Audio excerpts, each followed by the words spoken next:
세례자 요한의 증언. 요한의 증언은 이러하다. 유다인들이 예루살렘에서 사제들과 레위인들을 요한에게 보내어 당신은 누구요? 하고 물었을 때 요한은 서슴지 않고 고백하였다. 나는 그리스도가 아니다 하고 고백한 것이다. 그들이 그러면 누구란 말이요? 엘리야요? 하고 묻자 요한은 아니다 하고 대답하였다. 그러면 그 예언자요? 하고 물어도 다시 아니다 하고 대답하였다. 그래서 그들이 물었다. 당신은 누구요? 우리를 보낸 이들에게 우리가 대답을 해야 하오. 당신은 자신을 무엇이라고 말하는 것이요? 요한이 말하였다. 나는 이사야 예언자가 말한 대로 너희는 주님의 길을 곧게 내어라 하고 광야에서 외치는 이의 소리다. 그들은 바리사이들이 보낸 사람들이었다. 이들이 요한에게 물었다. 당신이 그리스도도 아니고 엘리야도 아니고 그 예언자도 아니라면 세례는 왜 주는 것이요? 그러자 요한이 그들에게 대답하였다. 나는 물로 세례를 준다. 그런데 너희 가운데에는 너희가 모르는 분이 서 계신다. 내 뒤에 오시는 분이신데 나는 그분의 신발끈을 풀어드리기에도 합당하지 않다. 이는 요한이 세례를 주던 요르단강 건너편 베타니아에서 일어난 일이다. 하느님의 어린 양. 이튿날 요한은 예수님께서 자기 쪽으로 오시는 것을 보고 말하였다. 보라, 세상의 죄를 없애시는 하느님의 어린 양이시다. 저분은 내 뒤에 한 분이 오시는데 내가 나기 전부터 계셨기에 나보다 앞서신 분이시다 하고 내가 전에 말한 분이시다. 나도 저분을 알지 못하였다. 내가 와서 물로 세례를 준 것은 저분께서 이스라엘에 알려지시게 하려는 것이었다. 요한은 또 증언하였다. 나는 성령께서 비둘기처럼 하늘에서 내려오시어 저분 위에 머무르시는 것을 보았다. 나도 저분을 알지 못하였다. 그러나 물로 세례를 주라고 나를 보내신 그분께서 나에게 일러주셨다. 성령이 내려와 어떤 분 위에 머무르는 것을 내가 볼 터인데 바로 그분이 성령으로 세례를 주시는 분이다. 과연 나는 보았다. 그래서 저분이 하느님의 아드님이시라고 내가 증언하였다. 첫 제자들. 이튿날 요한이 자기 제자 두 사람과 함께 그곳에 다시 서 있다가 예수님께서 지나가시는 것을 눈여겨보며 말하였다. 보라, 하느님의 어린 양이시다. 그 두 제자는 요한이 말하는 것을 듣고 예수님을 따라갔다. 예수님께서 돌아서시어 그들이 따라오는 것을 보시고 무엇을 찾느냐 하고 물으시자 그들이 랍비, 어디에 묵고 계십니까? 하고 말하였다. 랍비는 번역하면 스승님이라는 말이다. 예수님께서 그들에게 와서 보아라 하시니 그들이 함께가 예수님께서 묵으시는 것을 보고 그날 그분과 함께 묵었다. 때는 오후 4시쯤이었다. 요한의 말을 듣고 예수님을 따라간 두 사람 가운데 하나는 시몬 베드로의 동생 안드레아였다. 그는 먼저 자기 형 시몬을 만나 우리는 메시아를 만났소 하고 말하였다. 메시아는 번역하면 그리스도이다. 그가 시몬을 예수님께 데려가자 예수님께서 시몬을 눈여겨보며 이르셨다. 너는 요한의 아들 시몬이구나. 앞으로 너는 케파라고 불릴 것이다. 케파는 베드로라고 번역되는 말이다. 빌립보와 나타나엘을 부르시다. 이튿날 예수님께서는 갈릴리아에 가기로 작정하셨다. 그때 빌립보를 만나시자 그에게 나를 따라라 하고 이르셨다. 빌립보는 안드레아와 베드로의 고향인 벳사이다 출신이었다. 이 빌립보가 나타나엘을 만나 말하였다. 우리는 모세가 율법에 기록하고 예언자들도 기록한 분을 만났소. 나자렛 출신으로 요셉의 아들 예수라는 분이시요. 나타나엘은 빌립보에게 나자렛에서 무슨 좋은 것이 나올 수 있겠소 하였다. 그러자 빌립보가 나타나엘에게 와서 보시오 하고 말하였다.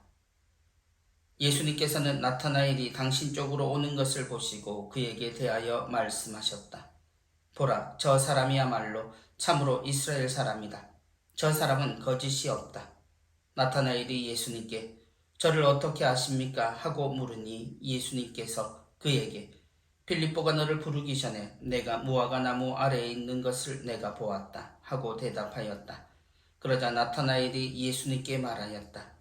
스승님은 하느님의 아드님이십니다. 이스라엘의 임금님이십니다. 예수님께서 나타나엘에게 이르셨다. 내가 무화과 나무 아래에 있는 것을 보았다고 해서 나를 믿느냐? 앞으로 그보다 더 큰 일을 보게 될 것이다. 이어서 그에게 또 말씀하셨다. 내가 진실로 너희에게 말한다. 너희는 하늘이 열리고 하느님의 천사들이 사람의 아들을 위해서 오르내리는 것을 보게 될 것이다.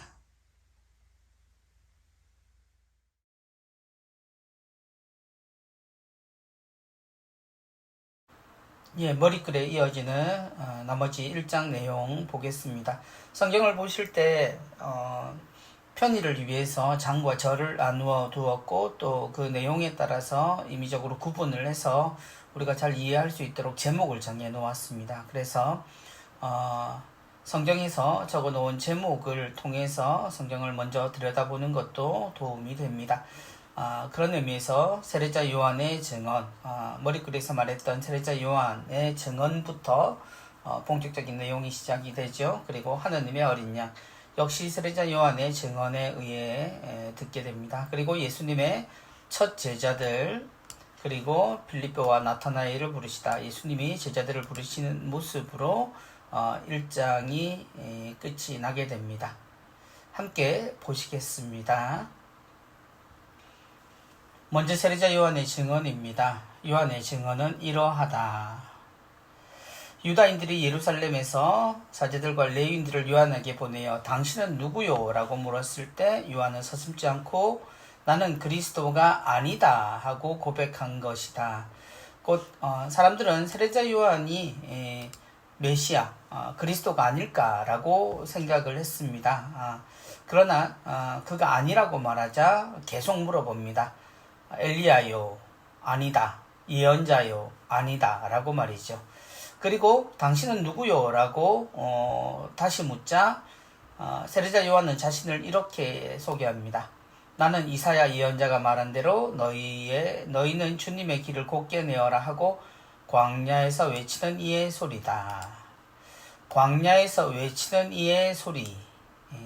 이 부분이 굉장히 중요한 부분이죠. 그래서 세례자 요한, 당신은 어떤 사람이요? 라고 말했을 때 사람으로 자신을 언급하는 것이 아니라 그는 자신이 여기 있는 이유, 자신의 역할을 이야기합니다. 광야에서 외치는 이의 소리. 광야에서 나와 모든 사람들을 회개하라고 외치며 주님이 오실 길을 준비했던 것이 세례자 요한이지요. 주님께서 우리에게 오실 때 다른 어떤 것이 아닌 광야에서 나온 의인의 외침, 그래서 광야에서 살며 주님이 주시는 것으로만 먹고 살았던 요한, 그가 사람들에게 회개하라고 외치자 모두가 뉘우치게 되지요. 그렇게 주님께서는 모든 사람에게 주님의 오심을 알렸습니다. 그런 요한에게 다시 물어봅니다. 당신이 그리스도도 아니고 엘리야도 아니고 그 예언자도 아니라면 세례는 왜 주는 것이요? 세례 이유를 물어봅니다. 그러자 세례자 요한은 자신의 세례를 이렇게 표현하죠. 나는 물로 세례를 준다. 그런데 너희 가운데에는 너희가 모르는 분이 서 계신다. 내 뒤에 오시는 분이신데 나는 그분의 신발끈을 풀어드리기에도 합당하지 않다. 세례자 요한은 자신과 그리스도가 분명히 다름을 이야기합니다. 그리고 자신은 물로 세례를 주지만 이후에 주님께서는 성령으로 세례를 주신다는 이야기도 하고 있죠. 유명한 표현입니다. 나는 그분의 신발끈을 풀어드리기에도 합당하지 않다. 세례자 요한의 겸손을 나타내는 이야기이지요. 그리고 세례자 요한 역시도 기다린 주님에 대한 바람을 이야기합니다. 다음 하느님의 어린 양 부분 볼까요? 이튿날 요한은 세례자 요한입니다. 예수님께서 자기 쪽으로 오시는 것을 보고 말하였다. 보라, 세상의 죄를 없애시는 하느님의 어린 양이시다. 우리에게 친숙한 표현이죠. 세상의 죄를 없애시는 하느님의 어린 양. 저분은 내 뒤에 한 분이 오시는데 내가 나기 전부터 계셨기에 나보다 앞서신 분이시다. 하고 내가 전에 말한 분이시다. 나도 저분을 알지 못하였다. 예, 나도 저분을 알지 못하였다라는 표현을 요한이 합니다. 그 이전 세례자 요한이 주님에 대한 고백을 할 때도 마찬가지였죠. 너희가 모르는 분이 서 계신다. 그것처럼 나도 저분을 알지 못하였다라는 말을 또다시 하게 됩니다. 나도 저분을 알지 못하였다. 그런데 그는 어떻게 예수님을 알았을까요? 하느님의 어린 양이라는 표현을 어떻게 하게 됐을까요? 그 표현에 대해서 세례자 요한은 나는 성령께서 비둘기처럼 하늘에서 내려오시어 저분 위에 머무르시는 것을 보았다. 나도 저분을 알지 못하였다. 그러나 물로 세례를 주라고 나를 보내신 그분께서 나에게 일러주셨다. 성령이 내려와 어떤 분 위에 머무르는 것을 내가 볼 터인데 바로 그분이 성령으로 세례를 주시는 분이다. 과연 나는 보았다. 그래서 저분이 하느님의 아드님이시라고 내가 증언하였다. 세례자 요한은 자신의 생각보다는 하느님께서 알려주신 것에 충실한 사람이었습니다. 그래서 심지어 자신이 모르는 분, 주님이 누구신지 모르는 중에도 성령께서 가르쳐 주신 그 증거를 보는 즉시 그는 솔직히 자신이 들었던 것을 큰 소리로 증언합니다. 그래서 예수님을 보고 하느님의 어린 양이라고 고백을 합니다. 그리고 첫 제자들에 대한 이야기가 등장합니다. 이튿날 또 세례자 요한이 나오죠. 그래서 요한복음의 첫 부분, 예수님의 공생활의 첫 부분엔 요한의 증언이 굉장히 중요한 역할을 합니다. 세례자 요한은 이제 자기 혼자만이 아닌 자신의 제자 두 사람에게 예수님에 대한 증언을 합니다. 보라, 하느님의 어린 양이시다.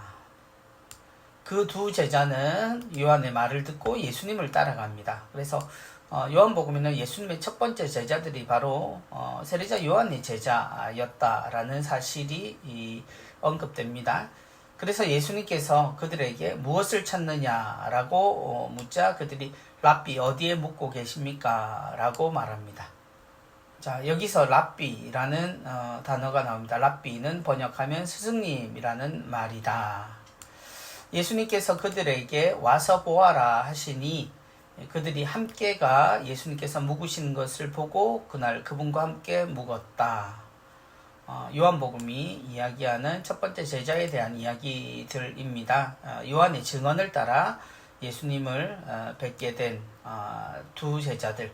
그런데 그 중에 한 명이 바로 시몬 베드로의 동생 안드레아였습니다. 그래서 다른 복음에 주님께서 배를 타고 시몬을 부르시는 장면과 달리 여기서는 동생 안드레아가 자기 형 시몬을 만나 우리는 메시아를 만났소 라고 말을 하고 있죠. 여기 또 요한복음에 자주 등장합니다. 무엇은 무엇이다 라는 번역. 메시아는 번역하면 그리스도이다. 참고로 그리스도라는 말은 올리브 기름을 이마에 부은 사람들, 그래서 왕이나 예언자 혹은 사제가 되는 사람들에게 하는 행동이었죠. 그 기름이 부어진 사람을 곧 그리스도라고 이야기합니다. 그가 시몬을 예수님께 데려가자 예수님께서 시몬을 눈여겨보며 이르셨다.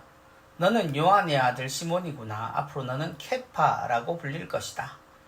케파는 베드로라고 번역되는 말이다. 우린 여기에 다시 한번 번역을 하지요. 베드로는 반석이다 라고 말입니다. 예, 이렇게 예수님의 첫 제자에 대한 이야기들이 등장을 하고요. 이어서도 제자 필립보와 나타나엘에 대한 이야기가 나옵니다. 예수님께서 갈릴레아에 가기로 작정하셨다. 이제 요한에서 예수님으로 시선이 넘어옵니다. 그때 필립보를 만나시자 그에게 나를 따라라 하고 이르셨다. 그렇게 해서 필립보가 예수님의 부르심을 받지요. 필립보는 안드레아와 베드로의 고향인 벳사이다 출신이었다. 이 필립보가 주님을 만나서 제자가 되고 여기에 자신이 알고 있던 나타나엘을 만납니다. 필립보는 기뻐서 나타나엘에게 말합니다. 우리는 모세가 율법에 기록하고 예언자들도 기록한 분을 만났소. 나자렛 출신으로 요셉의 아들 예수라는 분이시오 하고 예수님에 대해 꽤 구체적으로 이야기를 합니다. 그러자 예상 외의 대답이 나오죠. 나자렛에서 무슨 좋은 것이 나올 수 있겠소? 지역적 편견, 지역적으로 그곳에는 좋은 것이 있을 리 없다라고 하는 편견은 이때도 마찬가지였던 것 같습니다. 예수님께서 돌아가실 때까지 이 나자렛이라는 이름을 떼어버리지 못하셨죠. 출세했다라고 말하는 것, 우리는 사람이 태어나면 서울로 보내야 한다라고들 이야기를 하죠. 그런데 자신의 출생을 감추지 못하고 모든 이에게 그 조롱의 도구로 드러낸다는 것, 그만큼 예수님께서 우리에게 실제 우리의 삶 안으로 들어오셨다는 이야기도 되겠죠. 그래서 나자렛이라는 단어는 예수님에게 뗄 수 없는 그런 단어가 됩니다.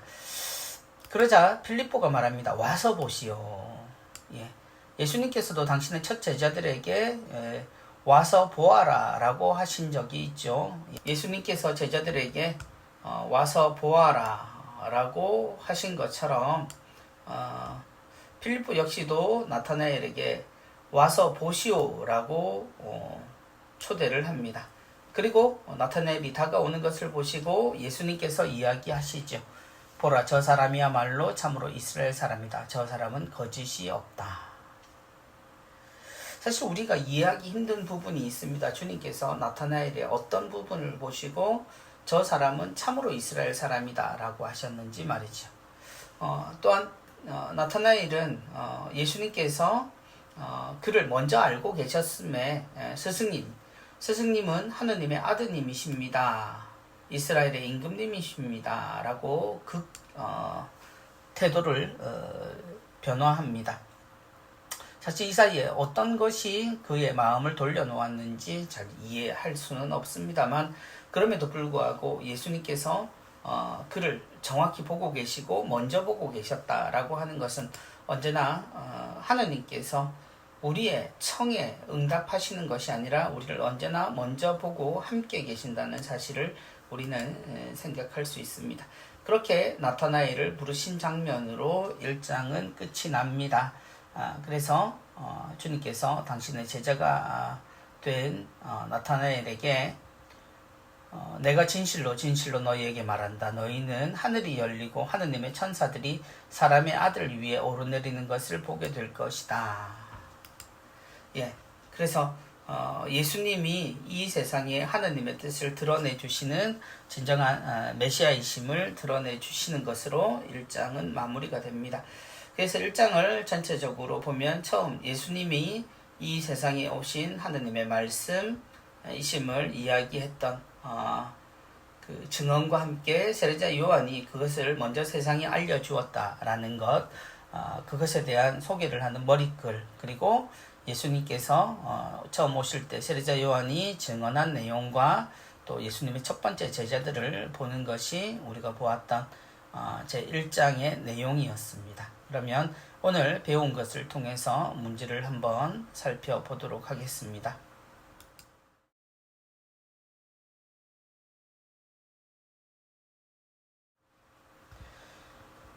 오늘 다음에 들어갈 단어는 무엇일까요? 세례자 요한의 증언이죠. 나는 이사야 예언자가 말한 대로 너희는 주님의 길을 곧게 내어라 하고 어디에서 외치는 이의 소리다. 사막, 바다, 광야, 하늘. 세례자 요한이 주로 활동했던 곳이 어딘지를 우리가 알면 쉽게 풀 수 있습니다. 바로 광야였죠. 두 번째, 나는 이것으로 세례를 준다. 그런데 너희 가운데는 너희가 모르는 분이 서 계신다. 내 뒤에 오시는 분이신데 나는 그분의 이 끈을 풀어드리기에도 합당하지 않다. 두 가지 답이죠. A는 물일까요? 불일까요? 그리고 두 번째는 허리일까요? 신발일까요? 당연히 이것도 다들 쉽게 푸실 겁니다. 나는 물로 세례를 준다. 그리고 나는 그분의 신발끈을 풀어드리기에도 합당하지 않다. 그리고 세 번째 문제입니다. 무엇이 내려와 어떤 분 위에 머무르는 것을 내가 볼 터인데 바로 그분이 이것으로 세례를 주시는 분이다. 답은 한 가지이죠. 무엇일까요? 불, 성령, 바람, 비둘기. 모두가 하나를 나타내는 말이기도 합니다. 그죠? 성령이 내려와입니다. 예, 그리고 다음 문제는 어디에 묻고 계십니까? 하고 말하였다. 무엇은 번역하면 무엇이라는 말이다. 예, 두 가지 연결된 같은 뜻입니다만 요한복음에 자주 있는 번역하면 무엇이다 라는 내용이죠. 여기서는 같은 뜻입니다. 무엇일까요? 랍비, 주인님, 랍비, 스승님, 게파, 주인님, 게파, 스승님. 우리가 알고 있는 걸로 보면 게파는 베드로라는 반석을 뜻하는 것이죠. 그렇다면 랍비일 것이고요. 랍비라는 말은 스승님, 선생님이라는 뜻입니다. 다음 문제입니다. 그는 먼저 자기 형 시몬을 만나 우리는 누구를 만났소 하고 말하였다. 누구는 번역하면 누구이다. 예. 이건 역시 안드레아죠. 시몬 베드로의 동생 안드레아가 주님을 소개하는 장면에 나오는 말입니다. 우리는 누구를 만났을까요? 랍비를 만났다. 게파는 아닐 것 같고 그리스도에 맞는 말이긴 합니다. 그죠? 근데 A에 동일하게 들어가는 말은 메시아입니다. 메시아를 만났소. 메시아는 번역하면 그리스도라는 뜻이죠. 예, 그렇습니다. 다음 문제입니다. 우리는 모세가 율법에 기록하고 예언자들도 기록한 분을 만났소. 이건 필리포가 나타나엘에게 소개하던 장면이죠. 어디 출신으로 누구의 아들 예수라는 분이시요. 예, 구체적으로 예수님에 대해서 나타나엘에게 소개하는 필리포입니다. 예, 어디 출신이시죠? 예, 베들레헴이냐 나자렛이냐. 예, 예수님이 태어나신 곳은 베들레헴이지만 예수님은 나자렛 출신으로 알려져 있죠. 그리고 요셉의 아들, 마리아의 아들 둘 다 맞는 말이지만 성경에는 요셉의 아들 예수라는 분이시오 라고 소개되어 있습니다. 다음은 단답형 문제입니다. 다음에 들어갈 단어를 적으세요. 예수님께서 그들에게 뭐라고 하시니 그들이 함께가 예수님께서 묵으시는 것을 보고 그날 그분과 함께 묵었다. 예, 뭐라고 예수님이 하셨을까요? 예, 와서 보아라 라고 하셨죠. 예, 그리고 나중에 필리포에게 있어서도 똑같은 말이 등장합니다. 나타나엘에게 그가 신뢰를 하지 못하자 와서 보시오 라고 이야기를 하죠. 그래서 예수님께서 우리와 함께 계시고 우리에게 사람이 되어 오셨을 때 가장 중요한 것은 그분의 모습을 보고 하느님의 뜻을 우리가 알아듣는 것. 이것이 요한복음 전체에 흐르고 있는 또 하나의 가르침이라고 볼 수 있겠습니다. 와서 보아라 하시니 예, 그렇습니다. 다음 문제는 너는 요한의 아들 시몬이구나. 앞으로 너는 무엇이라고 불릴 것이다. 무엇은 베드로라고 번역되는 말이다. 다들 쉽게 푸셨을 겁니다. 예, 케파이지요. 케파는 베드로라고 번역되는 말이다. 예, 성경에서는 게파라고도 이야기를 했었죠. 예, 바뀐 성경의 표현은 케파입니다. 예, 그리고 오늘 마지막 문제는 이곳에서 무슨 좋은 것이 나올 수 있겠소?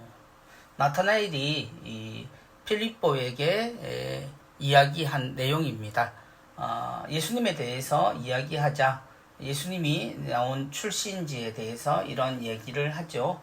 예, 정답은 나자렛입니다. 예, 나자렛에서 무슨 좋은 것이 나올 수 있겠소? 편견이 가득한 이야기이지만 또 이스라엘에 있어서 현실을 보여주는 그리고 또 지금과 그때 현실이 그렇게 다르진 않구나 라고 생각하는 그런 생각이 드는 이야기입니다.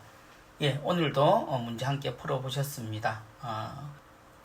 요한복음 1장 머리글 다시 한번 잘 살펴보시고 그런 눈으로 예수님에 대해서 조금 더 살펴보고 조금 더 깊이 들어가는 2장 준비하도록 하겠습니다. 오늘도 수고하셨습니다.